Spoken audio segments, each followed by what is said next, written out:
டேஸ்டியான key rice எப்படி ready பண்ணுறதுன்னு பார்க்கலாமா? வாங்க. வீடியோக்குள்ளே போகிறதுக்கு முன்னாடி என்னோடய சேனலை மறக்காமல் சப்ஸ்கிரைப் பண்ணிவிடுங்க. பிரியாணி பாத்திரத்தில் 3 குழிக்கரண்டி நெய் ஊற்றிக்கலாம். பிரியாணி மசாலா சேர்த்துக்கலாம். ஆனியன் வந்து ஒரு 250 கிராம் சேர்த்துக்கலாம். நான் 1 kg மெஷர்மெண்ட் சொல்லிகிட்ருக்கேன். ஒரு 10லேருந்து 12 பச்சை மிளகா சேர்த்துக்கலாம். ஏன்னா நம்ம வந்து எந்த காரமும் ஆட் பண்ண போகிறதில்ல. பச்சை மிளகா காரம் மட்டும்தான். அதுலேயே பார்த்திங்கன்னா இஞ்சி பூண்டு போட்டு நல்லாவே வதக்கி விட்டுக்கலாம். நல்லா வதங்கினமே தக்காளி போட்டுக்கலாம். பிரியாணிக்கு வதக்குற மாதிரி இதை வந்து டீப் குக் பண்ணக்கூடாது, ரொம்ப வதக்கக்கூடாது. லைட்டாக தான் வதக்கணும். ஆஃப் குக்கிங் தான் போட்டிருக்கணும்.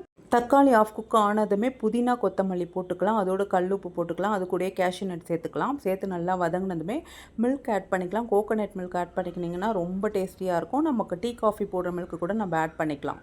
இப்படி மில்க் ஆட் பண்ணுறது பார்த்திங்கன்னா அந்த ரைஸ் ஸ்ட்ரக்சர் நல்லாயிருக்கும், டேஸ்டியாக இருக்கும். 1 கப்பு ரைஸ்க்கு 1.5 கப்பு தண்ணி ஊற்றிட்டேன். நான் பிரியாணி பாத்திரத்தில் செஞ்சதுனால. நீங்கள் குக்கரில் செஞ்சதுனால ஈக்குவலாக நீங்கள் தண்ணி வச்சுக்கோங்க. லோ ஃப்ளேமில் வச்சு 75% குக் ஆனதுமே இன்னொரு ஸ்டவ் பற்ற வச்சு நம்ம தோசை தவாவை எடுத்து போட்டு ஹீட் பண்ணி வச்சுக்கலாம்.